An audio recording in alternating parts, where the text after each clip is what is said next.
um, uh, there are many Muslims in the world who are deeply committed to a liberative view of the world and of humankind. But there is also this idea amongst many people in the West that to be a progressive Muslim means to be on the side of Western values and Western civilization. When the word progressive is used in leftist discourse, then it means challenging power, challenging the status quo, challenging hegemony, challenging the idea of hierarchies. When it comes to Muslims, the word progressive is used. How do you fit in with the dominant values of society? So I often avoid the word progressive in a Western context when attached to Islam. In a political context, I'm happy to embrace the word progressive. In a religious context, I run away from it. Because in a religious context, it implies a Muslim that plays dead. A Muslim that wants to say Islam has nothing to say to the world. I will fit in. I will fit in. And liberation theology moves from two very important premises. The one is to understand your religion and your faith from the angle of the margins and the marginalized, but also from a second idea, and that is that not a single prophet of God ever came into the world and asked, how do I fit in with dominant society? And so there is this idea of Muslims as troublemakers. I'm sorry. I rejoice in the idea of Muslims as troublemakers. Throughout the history of humankind, every single prophet was a troublemaker. Prophets do not come in and ask, give me a place at the table of civilization. Give me a place at the table of the elite, of the powerful, No. Prophets come and they turn the tables upside down, quite literally, as Jesus Christ had done in the Bible. And so this is the first thing that I want to say. And I know that this is worrying. But many progressive people throughout the world, we've come to think of our fundamental contradiction as being one with Muslims and Muslim fundamentalism. My fundamental contradiction is not with Muslims and Muslim fundamentalism. My fundamental contradiction is one with power and hegemony, invasions, occupations, and the exploitation of people. You know, many years ago, and I'm slightly ashamed about this, but many years ago, I was still a teenager at high school, and we were a part of the Black consciousness movement. I don't sing very well, but I will do it on camera. We went around our schools and around our stadiums singing, arson, rape and bloody murder, arson, rape and bloody murder, arson, rape and bloody murder, when the Black Revolution comes. That's horrific. It's racist. It's misogynistic. It's inhuman. You don't do this. We did it. Okay? Were we the problem? No. Apartheid was still the problem. our response to apartheid was deeply problematic. Our response to apartheid was inhuman. It was chauvinistic. It was disgusting. Were we the problem? No, we were not the problem. Our responses were problematic. Apartheid was still the problem. And so, Muslim radicalism, the problem in the ghettos of France, the problems in the Middle East, the problems of people in their hundreds, in their thousands fleeing to the battlefields of Syria and Iraq, deeply, deeply problematic, deeply troubling. Is that the problem? No. These are flawed and sickening reactions to a problem. The question is whether Western society is prepared to ask hard questions about itself, about its military industrial complex, about its economic systems that is founded on exploitation, invasions, and occupations. Where do these weapons come from? Even these ISIS weapons. Muslim countries don't have weapons manufacturing industries. And so, for me, the problem, and for many, many people in Europe, they know it, they just don't want to acknowledge it, is that they want to have their cake and eat it. They want to make money and have wealthy economies based on the exploitation of people in the two-third world, on the weapons industry, on unjust economic relationships on the one hand, and on the other hand, they also want to have peace in their own societies. You cannot have your cake and eat it. These are your chickens coming home to roost. Now, of course, I do have a fundamental problem with these problematic responses to hegemony and power and so on that is so deeply wedded in the Western conscious.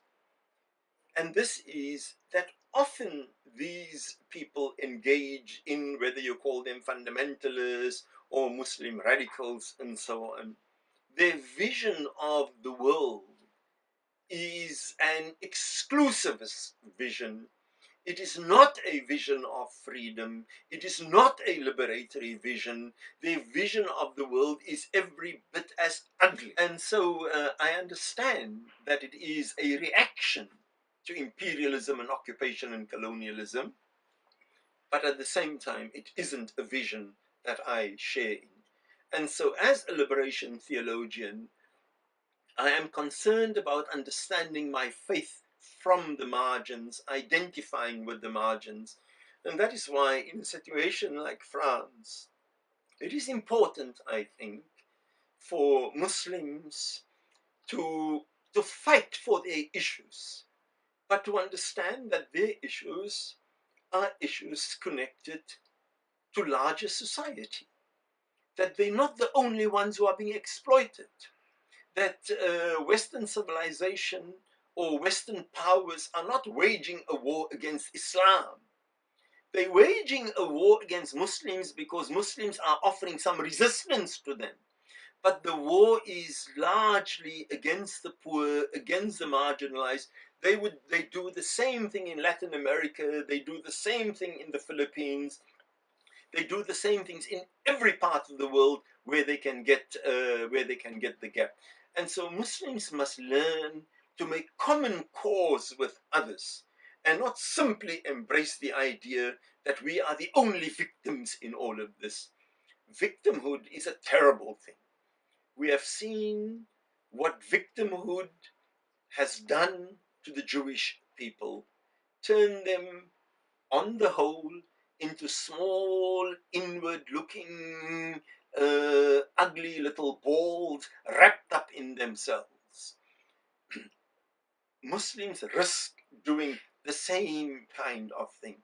And so prophetic religion is something that speaks the truth to power, speaks the truth to power inside Muslim structures, looking at how Muslims treat our own minorities inside countries where we are in control, Pakistan, for example, and how Pakistan deals with Christians inside Muslim society, and how we deal with women.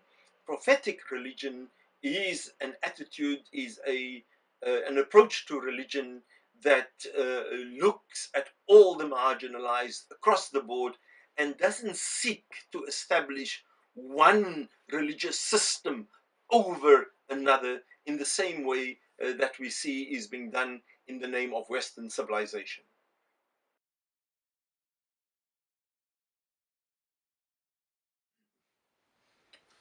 If there is one word that you can equate with Christianity, then it is normally love, and Christ as the personification of love, Christ as the figure that gave his life that humankind in Christology, in the words of Christology, may be saved.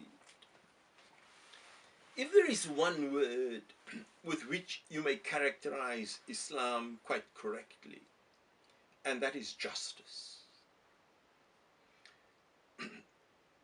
That the whole idea that God had created the world in truth.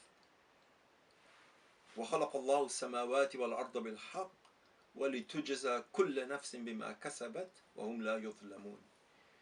The idea that God has created the heavens and the earth in truth, and that every soul may earn its just reward, and that it not be oppressed. So this idea of resistance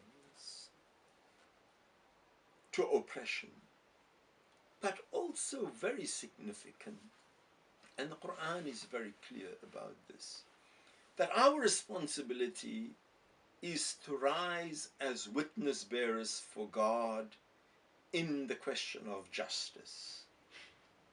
But with a very important caveat, وَلَوْ عَلَىٰ أَنفُسِكُمْ, though this may be against yourself.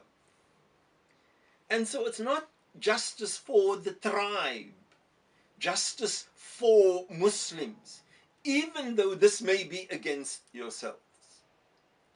And so the Quranic test of justice is not whether you rise and stand up to defend your own rights. That all of us do, that must come to us. It is great for us to do this. But the Quranic test of a commitment to justice is whether you can rise up as a witness bearer for God in the question of justice, though this may be against yourself. And so, in the context of local Muslims, how do I oppose dominant ideas of hegemony, identify with the Palestinians, identify with other immigrant groups in the ghettos? How do I do that? The Pharaoh, the external Pharaoh. And at the same time, how do you deal with the internal Pharaoh? How do I deal with my maleness in relation to women? Because all of us have the capacity to both be oppressed and also to become oppressors. Oppression isn't the prerogative of white people. Oppression isn't the prerogative of Western civilization. Every single Hannah Arendt speaks about the banality of evil.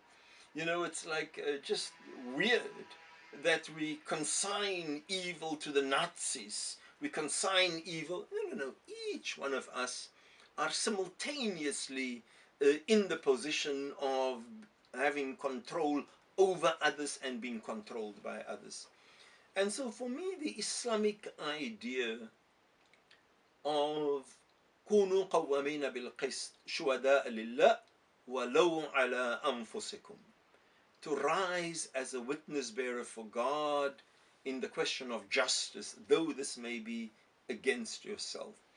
This for me is the most important theological idea that I would offer to young people: to rebel, to speak up, but to speak up not in the narrow sense of just standing up for yourself, but to find larger causes all the time and seek out other margins of society to identify with, to collaborate with.